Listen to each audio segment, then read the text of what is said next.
Hello दोस्तों।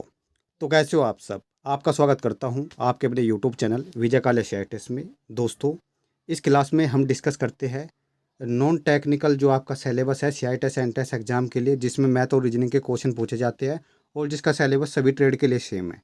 ठीक है। और इस क्लास में हम डिस्कस करते हैं जो पिछले वर्षों में प्रश्न पूछे गए हैं, उसको हम डिस्कस करते हैं। इससे पहले हमने मॉडल पेपर जो 1 है उसको डिस्कस किया था। आज जो हमारा मॉडल पेपर जो सेकंड है इसको हम डिस्कस करेंगे। अगर आप ये लेक्चर कंप्लीट देख लेते हो तो आसानी से आप 25 क्वेश्चन लगा पाओगे, किसी प्रकार कोई दिक्कत नहीं होगी। ठीक है दोस्तों। और दूसरी बात, अगर आपको ये पीडीएफ चाहिए तो पीडीएफ मिलेगी आपको टेलीग्राम चैनल पर। तो सिंपली आपको सर्च करना है @वे टू राइट। ठीक है। चैनल को, जो टेलीग्राम चैनल है उसको ज्वाइन कर लेना है, पीडीएफ आपको वहाँ पर मिल जाएगी। इलेक्ट्रीशियन ट्रेड वालों को @CITES इलेक्ट्रीशियन सर्च कर लेना है, तो जो चैनल आएगा उसको ज्वाइन कर लेना है। ठीक है। तो पीडीएफ आपको वहाँ पर मिलेगी। बाकी जो भी स्टूडेंट सी आई टेस एंट्रेंस एग्जाम की अपनी तैयारी करना चाहता है, खासकर जो टेक्निकल पोर्शन है जहाँ से ट्रेड थ्योरी क्वेश्चन आएंगे, अगर उसकी तैयारी अपनी अच्छे से करना चाहता है, क्योंकि वहाँ से आपके 75 क्वेश्चन आएंगे। ठीक है। अगर आप उसकी तैयारी करना चाहते हो तो यहाँ ई क्वेश्चन बैंक के माध्यम से कर सकते हो। ई क्वेश्चन बैंक का लिंक नीचे डिस्क्रिप्शन में मिल जाएगा। अगर आप ई क्वेश्चन बैंक लेते हो तो ये मान के चलो 60+ क्वेश्चन आपको वहीं से देखने को मिलेंगे। ठीक है, अगर आप उनको अच्छे से कर लेते हो। बाकी जो आपका नॉन टेक्निकल पोर्शन है जिसमें मैथ और रीजनिंग के क्वेश्चन पूछे जाते हैं, 25 क्वेश्चन आपके आते हैं। अगर आप जो मैं प्रैक्टिस सेट आपको सॉल्यूशन करके दिखा रहा हूँ, अगर आप इनको अच्छे से कर लेते हो, ठीक है, तो इन्हीं के आधार पर आपको क्वेश्चन देखने को मिलेंगे। ऐसे ही क्वेश्चन आपको देखने को मिलेंगे। आप आसानी से 25 क्वेश्चन कर पाओगे। ठीक है दोस्तों। तो चलिए आगे बढ़ते हैं। तो आज का हमारा पहला क्वेश्चन है, तो देखिए पहले क्वेश्चन को हम डिस्कस करते हैं और अच्छा क्वेश्चन ये है। तो पहला क्वेश्चन क्या कह रहा है, पहले प्रश्न में कह रहा है इसने एक संख्या दी और स्टार लगाया है। ये बोल रहा है 11 से विभाज्य है तो स्टार के स्थान पर कौन सा अंक आएगा। तो इसका सिंपल तरीका मैं बताता हूँ। आपको करना क्या है, हमेशा ऑप्शन के अकॉर्डिंग स्टार की जगह एक एक अंक रख के देख लो। पहले 0 रख के देखो, 0 3 8 1। क्या है, 11 से विभाज्य है? नहीं है। फिर 5 दिया है, 5 3 8 1, ये 11 से विभाज्य है। आप 11 से कट करोगे तो नहीं होगा। 1 3 8 1, जब आप इसे कट करोगे ये भी 11 से पूर्णतः विभाज्य नहीं होगा। जब आप 7 3 8 1 रखोगे तो ये 11 से पूर्ण विभाज्य हो जाएगा। ठीक है। तो आपका ऑप्शन नंबर डी होगा। इस टाइप का क्वेश्चन आप इस तरीके से कर सकते हो। ठीक है दोस्तों। तो चलिए नेक्स्ट क्वेश्चन की तरफ चलते हैं, क्वेश्चन नंबर 2 की तरफ। देखिए क्वेश्चन नंबर 2 क्या कह रहा है। ये कह रहा है एक विद्यालय में 25% जो विद्यार्थी है वो लड़के हैं, लड़कियों की संख्या 420 है। यानी इसने क्या कहा, लड़कों की जो लड़कों का तो इन्हें प्रतिशत दे दिया और लड़कियों की संख्या दे दी। तो अगर 25% लड़के हैं, ठीक है, इसका मतलब 25% लड़कियां होगी। और लड़कियों की संख्या कितनी दी है, 420। यहाँ से 1% निकाल लो। 1% निकालने के लिए क्या करो, 420/25। ठीक है। अब इसको कट कर लो, 5 से कितनी बार, 5 बार कट जाएगा। और 5 से कितनी बार, 5 8 40, 5 चौक 20, 84 बार कट जाएगा। ठीक है। अब 1% किसके बराबर है, 84/5 के बराबर है। अब हमें लड़कों की संख्या निकालनी है, यानी 75% है। तो 75% जब निकालेंगे तो 75 गुणा 84/5। ठीक है। 5 से कितनी बार कट जाएगा, 15 बार कट जाएगा। 15 और 84 की आपको गुणा कर देनी है। ठीक है। इसकी आप जब गुणा करोगे तो 60, एक सेकंड दोस्तों,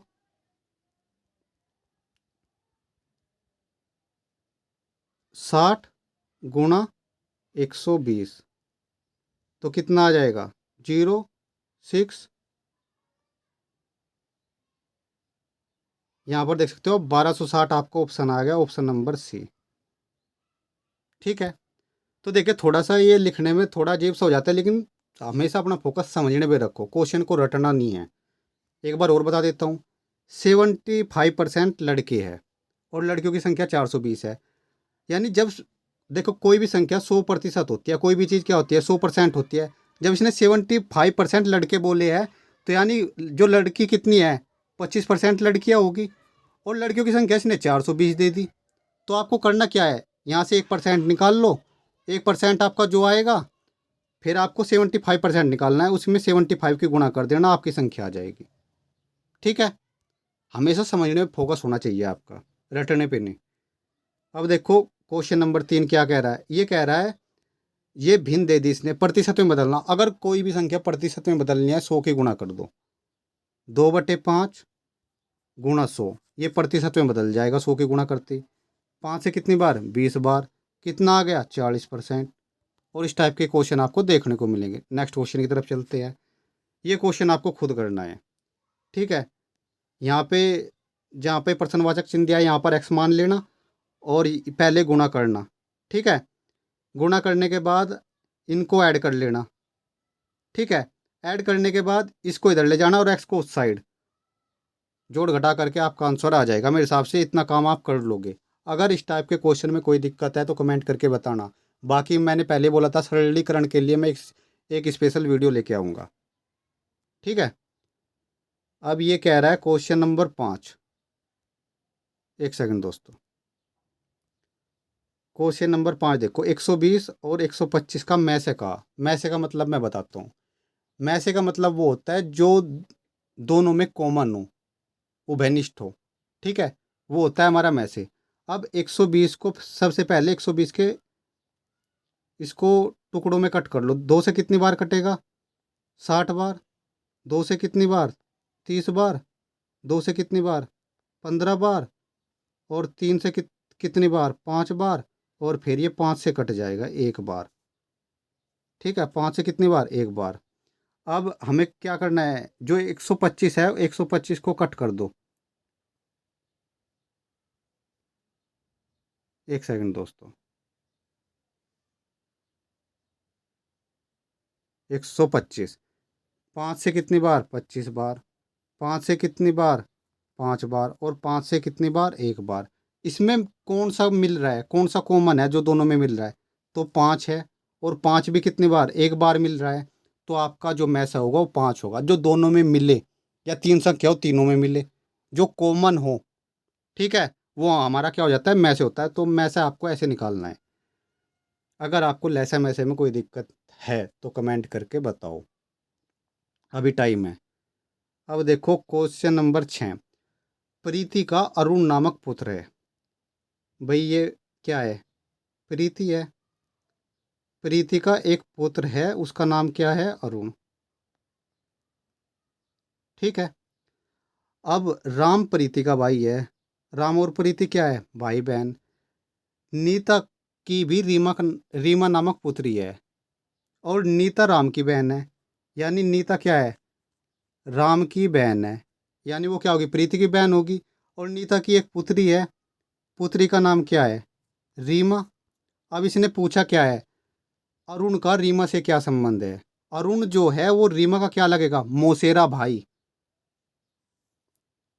ठीक है भाई, प्रीति और जो नीता है वो क्या है, बहन बहन है।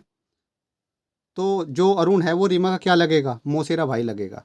ठीक है, तो ऑप्शन नंबर सी आपका हो जाएगा। अब क्वेश्चन नंबर 7 की बात कर लेते हैं। कार्ट लिखा है, कार्ट को इसने आर्ट से, फोर को क्या लिखेंगे, देखो कार्ट था तो इसने सी हटा दिया, आर्ट हो गया। अब फोर है, फोर में एफ हटा देंगे तो क्या हो जाएगा, OUR। ठीक है, तो ऑप्शन बी आपका आंसर हो जाएगा। नेक्स्ट क्वेश्चन की तरफ चलते हैं, क्वेश्चन नंबर 8 की तरफ। तो क्वेश्चन नंबर 8 क्या कह रहा है, जो भारत है, भारत का संबंध नई दिल्ली, यानी भारत की राजधानी है क्या, नई दिल्ली। तो इजराइल की राजधानी क्या है, जेरूसलम। ठीक है, ये हो गया। अब नेक्स्ट क्वेश्चन की तरफ चलते हैं। अब नेक्स्ट क्वेश्चन हमारा क्या कह रहा है, ये कह रहा है जो रेशन है, RATION, इसको क्या लिखा इसने, OXQFLK। अब ये कह रहा है LUMBER को क्या लिखेंगे। अब सबसे पहले हमें इन दोनों में रिलेशन देखना है क्या है। तो एक दूसरे के नीचे लिख लो, रेशन और OXQFLK।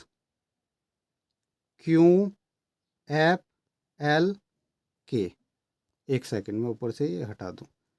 अब देखो, आपको नंबरिंग का पता होना चाहिए। नंबरिंग का मतलब जो आर है वो कितने नंबर पे आता है। तो आपको पता है आर 18 पे, ए 1 पे, टी 20 पे, और ओ आई 9 पे, और ओ 15 पे, और एन किस पर, 14 पर। ठीक है।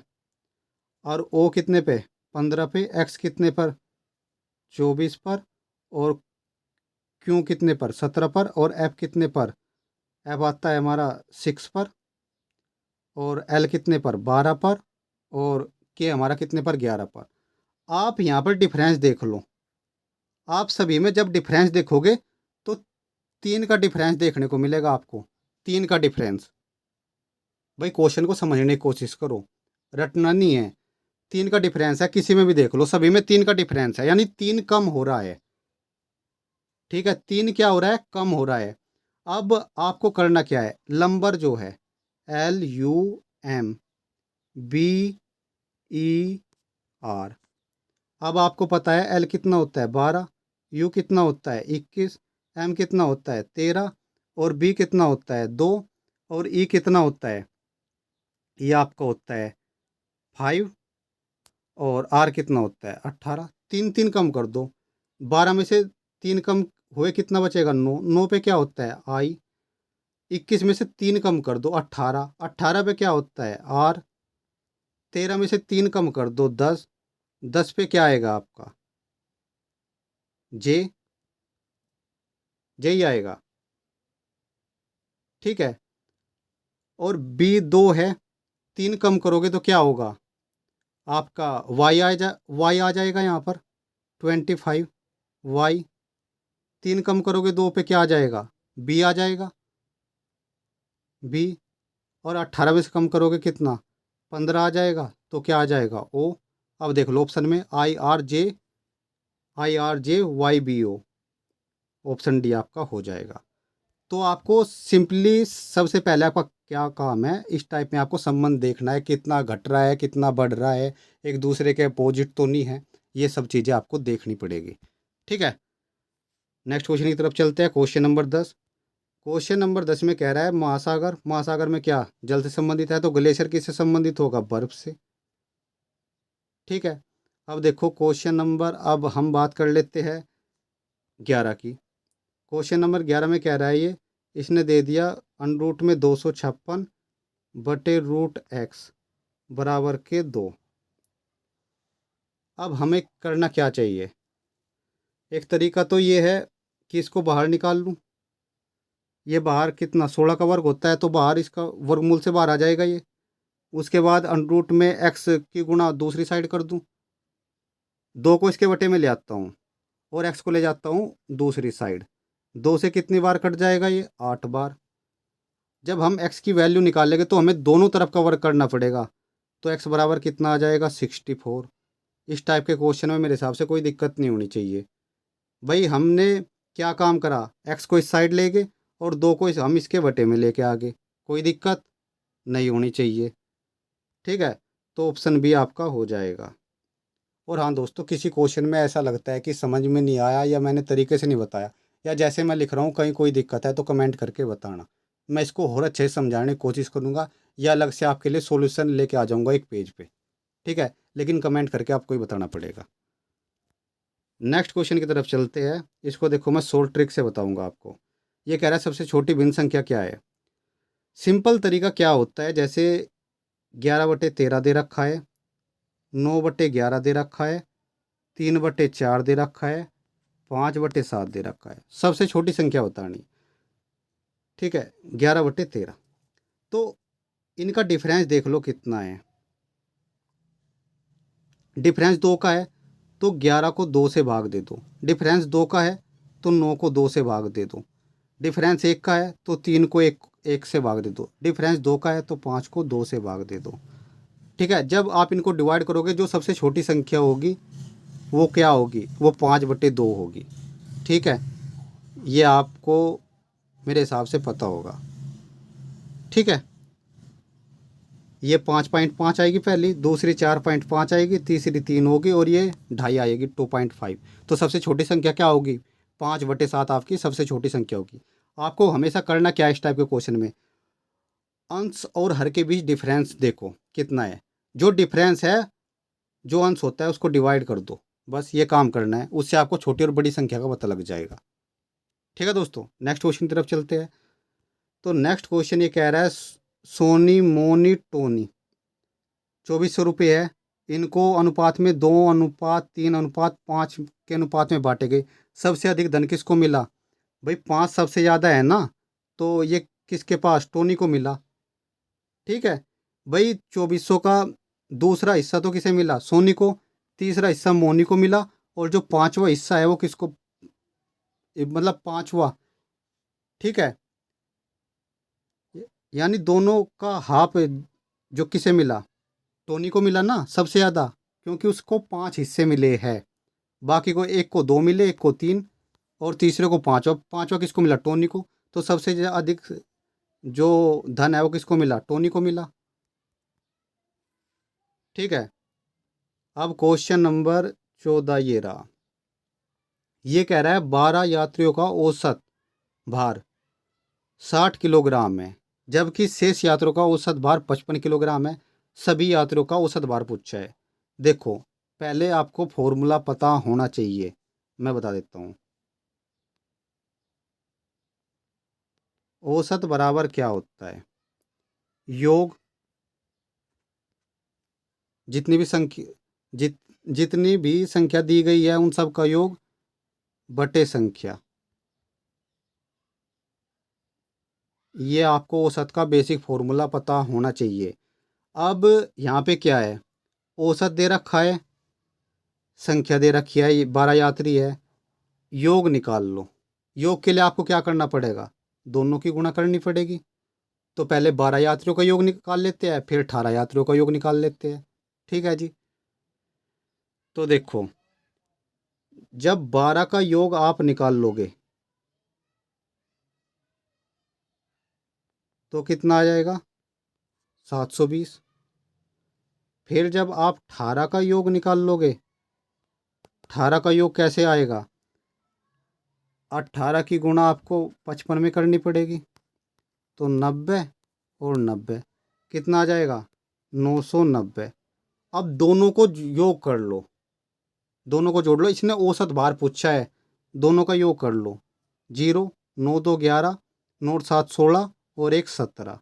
यहाँ तक कोई दिक्कत? इसको ध्यान रखो, दोनों का योग कर लिया हमने, 1710। अब हमें करना क्या है? अब हमें निकालना है औसत भार सभी यात्रियों का। अब देखो, औसत भार सब यात्री कितने, 12 यात्री तो ये है, 18 ये है, टोटल कितने हो गए? 12 और 18 30, तो संख्या तो 30 हो गई। योग हमने अभी निकाला इनका, कितना आया? 1710। अब इसको डिवाइड कर दो, 0 से 0 कट गया, 3 पंजे 15 और 3 सत्ते 21, 57 आ जाएगा। आई होप ये क्वेश्चन समझ में आ गया होगा, अगर नहीं आया तो कमेंट करके बताना।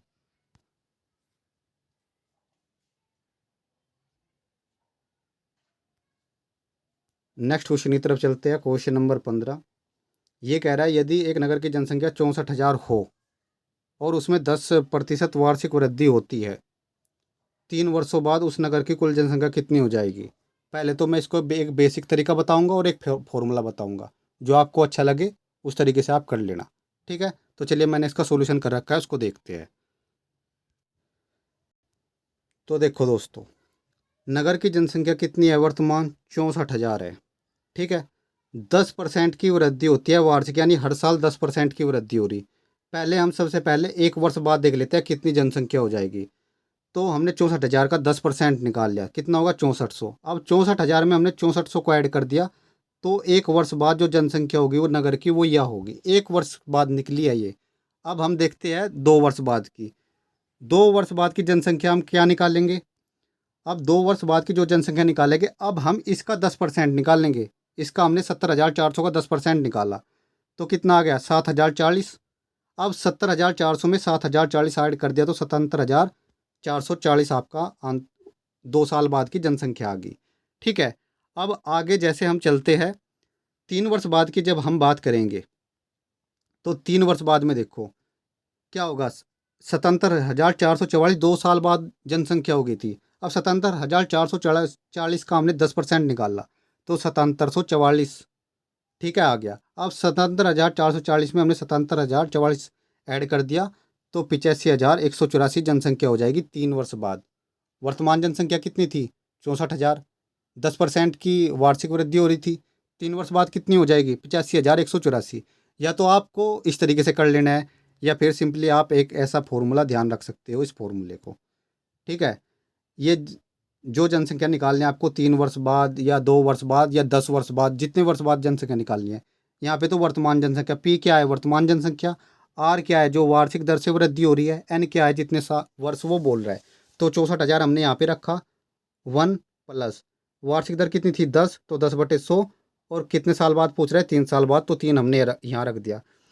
जब हम इसको सोल्व करते हैं तो आपका आंसर यही आएगा, ठीक है। ये आप देख सकते हो कितना, 85,184, ठीक है। सोल्व करके आप देख सकते हो, आपको जो तरीका अच्छा लगे, ठीक है, जो तरीका आपको अच्छा लगे उस तरीके से आपको क्वेश्चन कर लेना है। ये बेसिक तरीका था जो मैंने बताया, और ये फॉर्मूला है। इस फॉर्मूले का ध्यान रखोगे तब भी आपका आंसर क्वेश्चन हो जाएगा, ठीक है। तो चलिए नेक्स्ट क्वेश्चन की तरफ चलते हैं। देखो भाई, क्वेश्चन नंबर 16 अच्छा क्वेश्चन है। ये कह रहा है मोहन ने 5 लाख में एक प्लॉट खरीदकर आधा प्लॉट 10% लाभ पर और शेष आधा प्लॉट 15% के लाभ पर बेचा। कुल कितने प्रतिशत लाभ हुआ? ठीक है, बिल्कुल बेसिक तरीके से बताऊंगा और इस टाइप के क्वेश्चन को ध्यान से देख लेना, ठीक है। ये भी मैंने सोल्व कर रखा है। देखो देखो भाई, जो हमारा क्वेश्चन है वो क्या कह रहा था? मोहन ने एक प्लॉट 5 लाख रुपए का खरीदा, ठीक है। आधे प्लॉट को 10% के लाभ पर बेच दिया और आधे को 15% पे। तो हमने आधा प्लॉट जो बेचा, यानी आधा प्लॉट का उसको प्राइस कितना पड़ा? 5 लाख का, तो उसने कंप्लीट खरीदा। यानी 2.5 लाख का जो आधा प्लॉट था उस पर तो 10% का लाभ, ठीक है। तो कितना हो गया? 25,000 रुपये। और आधे प्लॉट पर 15% का लाभ तो कितना हो जाएगा? 37,500 रुपये, ठीक है। अब कुल प्रतिशत लाभ निकालना है। जो 10% पे जो लाभ आया, ठीक है, और जो 15%, उन दोनों को हमने ऐड कर दिया, ठीक है। दोनों को ऐड करके जो इनके हर में रखा वो 5 लाख रुपए रख दिया, ठीक है, क्योंकि लाभ प्रतिशत ऐसे ही निकालते हैं, और गुणा 100 कर दिया। जब आप इसको सोल्व करोगे तो कितना आ जाएगा? 12.5%, ठीक है। तो आपको ऐसे करना है। अगर कोई इस टाइप का क्वेश्चन आता है, अगर कभी कभी कैसा होता है, कभी तो वो बोल देगा कि 10% लाभ हुआ और इतने % हानि हुई। किसी भी टाइप का क्वेश्चन हो आपको ऐसे ही करना है। ये आप देख सकते हो। तो ये आपका क्वेश्चन आप देख सकते हो, इसका आंसर 12.5% हो गया। और ये क्वेश्चन आपको खुद करना है। ये मैंने आपको बताया है। एक तरीका ध्यान रखो सरलीकरण में, बोर्ड मास, ठीक है। बोर्ड मास में क्या है? पहले ब्रैकेट सोल्व करते हैं, फिर ओप यानी का के की, और डी का मतलब डिवाइड यानी भाग, मल्टीप्लाई का मतलब गुणा, और ए का मतलब एडिशन यानी जोड़, और एस का मतलब सब्सट्रैक्शन यानी घटा, ठीक है। ये तरीका अगर आप फॉलो करोगे तो आपका सरलीकरण का क्वेश्चन हो जाएगा। जैसे यहाँ पर एक क्वेश्चन आप देख रहे हो, क्वेश्चन नंबर 17। पहले 8 से डिवाइड करो इसको, ठीक है, फिर दोनों को ऐड कर दो जो आएगा, फिर इसमें से 120 घटा दो, आपका आंसर आ जाएगा। ये क्वेश्चन आपको खुद करना है, ठीक है। देखिए, मैंने इस टाइप का जो क्वेश्चन नंबर 18 इस टाइप का क्वेश्चन आपको कल बताया था। अब देखो, ये कह रहा है 15 आदमी किसी काम को 8 घंटे कार्य करके 20 दिन में ख़त्म करते हैं, यानी 20 दिन में पूरा करते हैं। ये क्या क्या कह रहा है? 12 दिन में कार्य पूरा करने के लिए 20 आदमियों को प्रतिदिन कितने घंटे काम करना पड़ेगा। यानी अब आदमी की संख्या कितनी है? 20 है। और ये पूछ रहा है कितने घंटे काम करना पड़ेगा कि काम 12 दिन में ख़त्म हो जाए। इस टाइप का मैंने क्वेश्चन कल समझाया था। अगर आप इस तरीके से लिखते हो, ठीक है, अगर आप इस टाइप के क्वेश्चन को इस तरीके से लिखते हो जैसे मैंने लिखा है, तो आपका क्वेश्चन गलत नहीं होगा। अब देखो, एच का मान निकालना, तो क्या करेंगे? 15 गुणा 8 गुणा 20/20 गुणा 12। 20 से 20 कट होगा। 4 से कितनी बार? 2 बार। 4 से कितनी बार? 3 बार। 3 से कितनी बार? 5 बार। तो बराबर कितना आ जाएगा? 10। सोल्व करके 10 घंटे आ जाएगा आपका, ठीक है। अगर वे 10 घंटे प्रतिदिन काम करेंगे तो 20 आदमी 12 दिन में काम को फिनिश कर देंगे, ठीक है। तो आपका आंसर क्या हो जाएगा? 10 घंटे, ठीक है दोस्तों। तो नेक्स्ट क्वेश्चन की तरफ चलते हैं। Question number 19। ये कह रहा है एक समबाहु त्रिभुज का क्षेत्रफल 4/3 वर्ग सेमी है, तद अनुसार उसका परिमाप ज्ञात कीजिए। तो सबसे पहले आप समबाहु त्रिभुज का क्षेत्रफल आपको पता होना चाहिए, तो मैं लिख देता हूँ। समबाहु त्रिभुज का क्षेत्रफल होता है 3/4 गुणा भुजा का स्क्वायर, बराबर किसके दिया है, ये दिया है 4√3 के। तो √3 से तो आपका 3 कट जाएगा और 4 की गुणा इस साइड हो जाएगी। तो भुजा स्क्वायर बराबर क्या आ जाएगा, 4 का स्क्वायर बोल देंगे इसको। भाई 4 की अगर दो जगह गुणा हो तो स्क्वायर बोल देंगे। भुजा के स्क्वायर से इसका स्क्वायर दोनों हट जाएगा ये। तो भुजा कितनी आ गई हमारी 4। भुजा अगर हमारी 4 आ गई है तो अब हमें परिमाप निकालना है। तो जो समबाहु त्रिभुज का परिमाप का फॉर्मूला होता है उसको ध्यान रख लेना, 3 गुणा भुजा। अब 3 भुजा कितनी निकाली थी हमने, 4, तो परिमाप कितना आ जाएगा, 12 सेंटीमीटर। ठीक है, आई होप आपको क्वेश्चन समझ में आया होगा। अगर किसी भी क्वेश्चन में कोई डाउट रहता है तो भाई कमेंट करके बताया करो, उसका सॉल्यूशन वगैरह मैं टेलीग्राम ग्रुप पे प्रोवाइड करा दूंगा। ठीक है, तो नेक्स्ट क्वेश्चन की तरफ चलते हैं। तो ये कह रहा है एक आयत की लंबाई 64 मीटर और चौड़ाई 12 मीटर है, आयत का क्षेत्रफल क्या होगा। क्षेत्रफल क्या होता है, लंबाई गुणा चौड़ाई, आयत का क्षेत्रफल ये होता है। तो 64 और 12 की गुणा कर लेनी है, आपका आंसर आ जाएगा। ठीक है, नेक्स्ट क्वेश्चन की तरफ चलते हैं। अब क्वेश्चन नंबर 21 क्या कह रहा है, एक बैलगाड़ी 3 घंटे में 24 किलोमीटर की दूरी तय करती है और एक बैलगाड़ी 2 घंटे में 120 किलोमीटर की दूरी तय करती है। गतियों का अनुपात यानी चाल पूछी है, गति का मतलब स्पीड, चाल। ठीक है, तो चाल बराबर क्या होता है भाई, दूरी बटे समय होता है ना। अब एक बैलगाड़ी की तो दूरी कर रही 24 किलोमीटर 3 घंटे में, ये क्या आ गई 8। दूसरी कितनी आ जाएगी 120 किलोमीटर, वो कितने घंटे में, 2 घंटे में। तो ये कितनी आ जाएगी इसकी चाल, 60, 60 की स्पीड। ठीक है, अब इसका अनुपात पूछा, एक 8 है और एक 60 है। तो कैसे करेंगे, जब हम 8:60 लिखेंगे तो ऑप्शन में तो कहीं दिख नहीं रहा है, तो इसको हम कट कर देंगे। कट किससे होगा, 4 से कितनी बार, 2 बार, और 4 से कितनी बार, 15 बार। तो 2:15 आपका ऑप्शन नंबर 1 हो जाएगा। ठीक है, तो आप ऐसे कर सकते हो। बेसिक फॉर्मूला अगर आपके ध्यान है तो कोई दिक्कत नहीं आएगी। अब क्वेश्चन नंबर 22 की बात कर लेते हैं। ये कह रहा है जी वर्ग का क्षेत्रफल क्या हो, वर्ग का क्षेत्रफल भुजा स्क्वायर हो, ध्यान रखना। ठीक है, नेक्स्ट क्वेश्चन की तरफ चलते हैं। Question number 23। तो क्वेश्चन नंबर 23 में क्या कह रहा है, ये कह रहा 500 का 20% और 20 का 15%, 15 का 10% क्या होगा, ये है। अब इसको सबसे पहले क्या काम करो, 20 से कितनी बार, 5 बार कट गया। 100 और 5 से ये 500 कंप्लीट कट गया। 100 से ये 1 0 10 यानी एक कंप्लीट कट गया। 5 से कितनी बार, 2 बार, और 5 से कितनी बार, 3 बार। 2 को 3 से डिवाइड करेंगे तो कितना आ जाएगा, 1.5, 1.5। आपका आंसर कितना, ऑप्शन नंबर डी। ठीक है, और दोस्तों ये क्वेश्चन खुद करना है। मैंने बताया था जो बोर्ड मास है सरलीकरण में,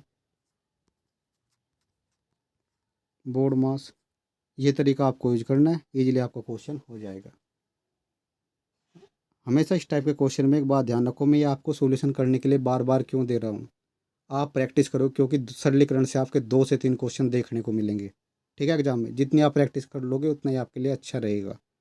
ठीक है, अब क्वेश्चन नंबर 25 की बात कर लेते हैं। तो देखो क्वेश्चन नंबर 25 की अगर मैं बात करूँ, ए की 3 प्लस बी की 3, ये तो फॉर्मूला है, ये आपको ध्यान रखना पड़ेगा। तो हमेशा ध्यान रखना, ये आपका फॉर्मूला क्या हो जाएगा, ये हो जाएगा।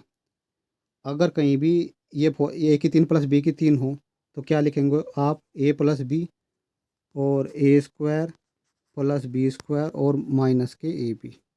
ठीक है, अगर किसी कारण यहाँ पे माइनस होता, अगर ये पूछ लेता ए की 3 माइनस बी की 3, तब हम क्या करते, ए माइनस बी तो यहाँ लिखते और बाकी सभी को हम प्लस लिखते। ये बेसिक फार्मूले आपको पता होने चाहिए, इससे आप इस टाइप के आपके सवाल भी आ जाते हैं। तो बेसिक फार्मूला अपने अच्छे से कर लो, कोशिश करूँगा कि टेलीग्राम चैनल पे डाल दूँगा। ठीक है, तो देखिए आज के हमारे जो क्वेश्चन हैं वो कंप्लीट हो चुके हैं। 25 क्वेश्चन यानी मॉडल पेपर सेकंड कंप्लीट हो चुका है। तो अब आपको करना क्या है, अब आपको सिंपली कमेंट करके बताना है कि भाई आपको जो ये मॉडल पेपर सेकंड था ये कैसा लगा। कहीं किसी क्वेश्चन में डाउट हो तो वो भी आप बता सकते हो, ठीक है। बाकी जो अदर ट्रेड है, जिनकी ट्रेड थ्योरी क्लास नहीं आई है सेट एस एंट्रेंस एग्ज़ाम के लिए, जल्दी यूट्यूब चैनल पे आ जाएगी सभी ट्रेड के लिए। मैं कोशिश करूँगा कल फैशन डिज़ाइन टेक्नोलॉजी की आपको क्लास देखने को मिल जाएगी, और धीरे धीरे करके ऐसे या फिटर हो, मशीनिस्ट हो, जो भी इंपॉर्टेंट क्वेश्चन है वो मैं आपके लिए लेके आता रहूँगा, ठीक है दोस्तों।